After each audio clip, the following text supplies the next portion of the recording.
Hello everybody! Right now, as you can see, there's a lot in my plate. Parang realistic na rin yun ah. Um, Anyways, I am having my dinner after work. I just come home right now. It's early.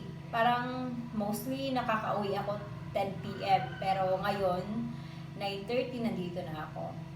Wala naman masyadong traffic this day, I think.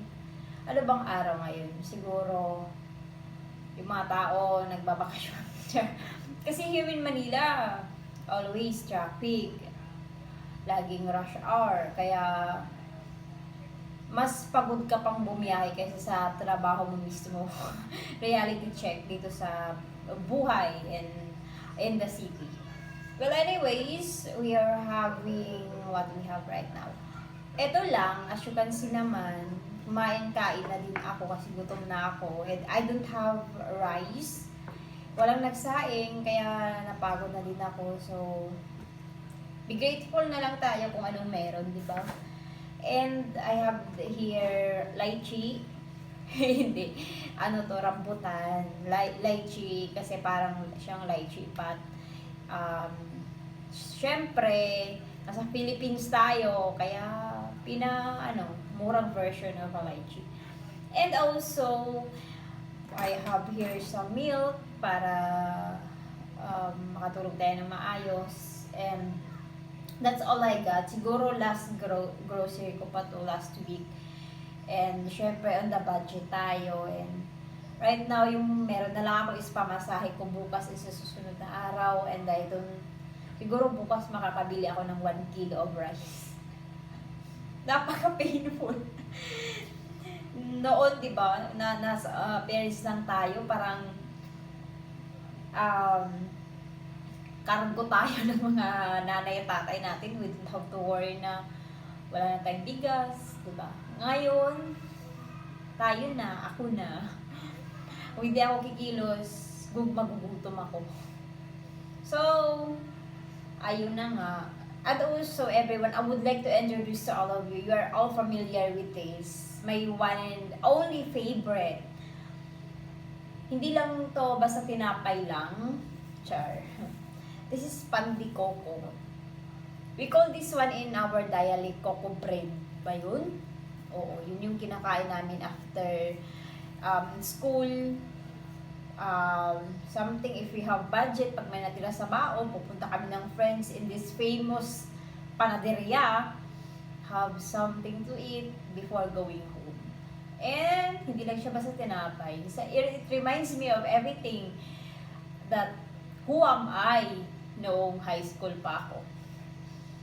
High school pa ako, mabait ako. Joke. Anyways, ang sarap niya kasi hindi ako makakatulog. Usually ako magugutom ako if ito lang yung mga kinain ko. Kaya may backup tayo. Thanks God naman na may natira pa. Actually, I am doing this live. Hindi para magpa-cute, hindi para ano lang dyan, mag-eneme-eme. And don't be bothered about my my big, I love collecting this one. Hairpins, I love this one. I'm living here in Manila for almost 3 taon na. 3 taon na tayo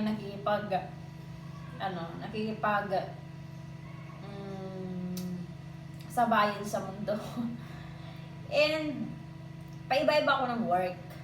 Yan yung yan yung red flag ng taong to kasi I don't want to be in one place, in a one workplace na everyday ganun lang yung makikita ko yung mga tao na nakapaligid sa akin, sila lang din. More on, I am on exploration. Kaya ko mag-awol in a work to find another work. That's how red flag I am na klaseng tao. Red flag ko yun. So, it's not funny but everyday naman, inaano namin mga sarili natin na mag-grow at hindi na mag-stick sa ganong weakness sa buhay.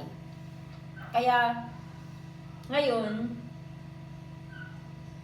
plano ko talaga to pursue my degree. Degree Celsius.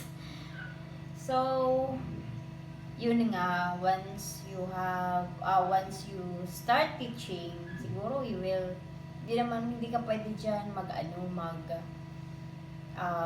mag-awol na ayaw ko na. Dito na lang ako, hindi na ako papasok bukas. Kasi, as what I have said, it is one of my biggest red flag sa self ko na pag ayaw ko na. And so far right now, oo, ang dami kong naging trabaho, naging live seller, naging call center agent, naging tendera, naging sa mall, naging security guard na lang yung hindi ko napasukan. Joke lang. Di naging biro yung journey ko dito. Kaya, ang daming mga kung ano-ano na lang. Pero ang ending, ang buod ng kwento ko is wala pa rin pera. Ganun. Very grateful ako to feel this way. Kasi walang kulay ang buhay kung walang problema eh. Hindi ka magsisipag eh. Hindi ka basta lahat naman nasa sayo lang yan how you deal with it. And ako, dinadaan ko na lang sa parang trial lang to sa buhay ko, and I will get to it the way I used to get to. Kasi ang dami ko nang napanalong mga problem ngayon pa ba sa suko. Anyways, ito yung trip ko ngayon, mag-video ng sarili ko. Kasi, why not, diba?